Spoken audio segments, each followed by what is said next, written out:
I often like to view creepy things on the internet. I don't totally know why.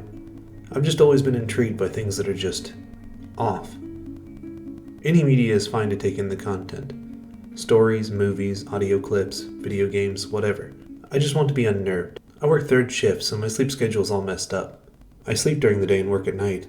I get 2 days off a week though, and always in a row. I could use this time to have some semblance of a normal life, but I'd rather not have to readjust my sleep schedule once work starts again. So I just stay up all night and sleep during the day.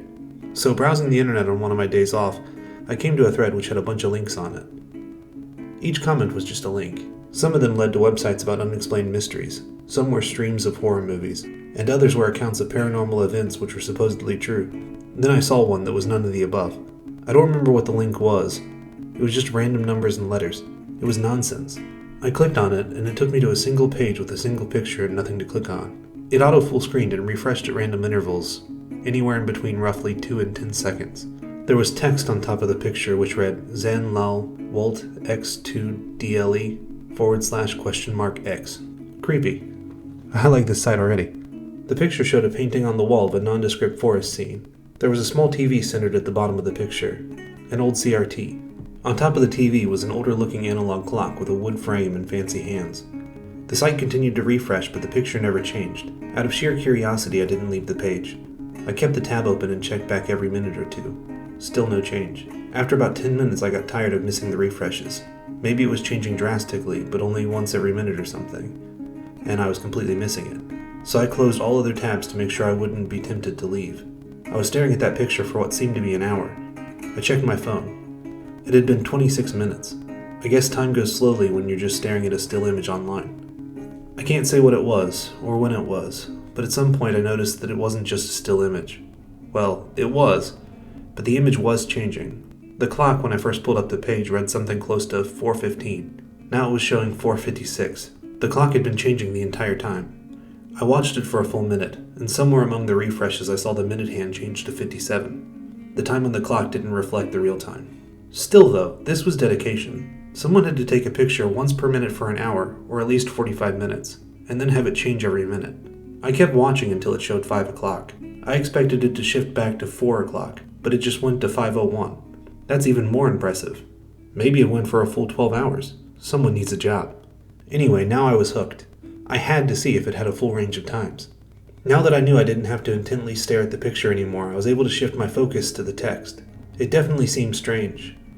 I realized quickly that it was a code of sorts, and it said XIIXIX. I thought about it for a while, and then realized the colon in the phrase. XII:XIX. 12:19.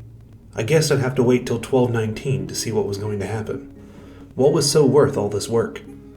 The next few hours were boring. I'd check it every so often and see no change. Once I thought I saw something in the painting, but I'm pretty sure that was just my imagination and my mind wanting to see something. I set all of my clocks to the time on this site so I'd know where it was even when I wasn't at the computer. 12 o'clock came and I was glued to my computer. No getting up, no other tabs. I was just staring intently, watching the hands on the clock refresh, minute after minute. 12:18. Refresh, refresh, refresh. I was certain that this minute had actually taken 4 or 5 minutes to transpire. Finally, 12:19. Nothing. No change in the image. No change in the site. That was disappointing. I figured I'd at least get a message on the site, or a different picture or something. Maybe this was a prank. Nothing. The guy who made this would lure people in, give them a simple puzzle to solve just to pique their intrigue, and then disappoint them greatly. Bravo, I thought to myself. Or brava, I quickly corrected. I left the website and went back to my day. I couldn't get the site out of my head though. Not even an hour after I left, I had convinced myself that I should go back to the site. Control-Shift-T. After all, there are 2 12:19s in a day, aren't there? The clock now said 12:48. I looked over at the clock on my desk, and it also said 12:48. The creator must have kept it synced up with their local time or something. I had a nearly 12-hour wait ahead of me. I could have stayed up all night. Night for me, day for most normal people. But I didn't want to drive myself crazy, so I went to sleep. I didn't sleep well, or for very long. But then again, I rarely do. I checked the clock on my desk, which was still set to website time, and it said 8:52. Only a little over 3 hours of a wait here. I checked the site and still no change in the image. I did things around the house and online to kill the next few hours. As soon as the clock was near 12, though, I was once again seated firmly in front of my computer screen. The next 18 minutes were agonizing. The next minute was even worse. The hands on the clock once again struck 12:19, and once again nothing happened. I was distraught. I had invested a lot of time into this. The minute wasn't over, though, so I continued to watch. I then hear a click. Quiet, but still audible. After that, I noticed the web page wasn't constantly refreshing anymore. The screen on the TV began to brighten. Finally! What I had waited for was happening. As the screen on the TV brightened, I began to be able to make out an image. It was small, because the TV screen on my monitor was only about 2 inches wide, but I could still clearly see that they were showing woods. Maybe it was the forest in the picture. The camera was bobbing up and down as grass and leaves passed by. It must have been someone filming themselves walking. The camera was kept pointed at the ground for the first minute or so, but then slowly started to point more horizontally. I could see that they were coming up on a yard. Some houses passed by quickly on the edges of the screen. There was some talking in another language. I couldn't say what language it was. And then clicks and clunks like they were dealing with equipment. I realized as the sounds went away, and the image stabilized dramatically, that they had been setting it up on a tripod. Once they got it set up, I heard a little more talking, and then the camera made one final turn. During the turn, I could see it was set up just along the woods. The camera finally stopped shaking, and there was a house centered in the frame. As small as it was, I could tell that it was my house. I jumped up from my desk chair, but kept my eyes fixed on the screen. The men abandoned their camera and walked up to the house. Walked up to my house. They stood at the door for what was probably 20 seconds, but it seemed like 5 minutes. I didn't know what to do. I didn't know if there was anything to do. They knocked on the door.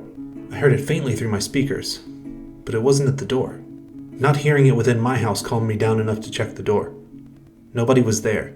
Nobody was in the yard, but I couldn't make anything out past a couple 100 feet. It was dark, and the moon wasn't very bright. I closed and locked the door and ran back up to the computer. The screen was still displaying these 2 men standing at the door. They knocked again, but this time harder. I watched as the door opened. A man answered it. I couldn't make it out. I was half expecting it to be me. I was relieved, though, to see that it wasn't. I had brown hair. The man on the screen had red hair. One of the men gestures something to him, and the red-haired man begins to close the door. At this point, the other man shoves the door open again, pulls a gun from his belt and shoots the man in the head. I felt my face go pale and my jaw fall open. My vision started to go black, but I forced myself to keep my composure. The 2 men ran from the door and toward the camera. In the small TV screen on my monitor, and in the blur of motion, I could see both men were smiling widely. They grabbed the camera, not bothering to take it off the tripod, and ran into the woods again. The camera swiveled on the tripod and showed the men's faces, but quite blurrily. He looked at the camera, reached over toward it with his other hand, and the screen on the TV went blank. The page refreshed again, but only once, and the clock still read 12:19. I exited out of my browser and even shut down my computer. I ran to the door one last time to see if I could see anything. Once again, there was nobody there. To this day, I have no clue what actually took place. I haven't had the nerve to revisit that website, or ask anybody what happened to the people who lived here before I did, and I'm not sure I ever will.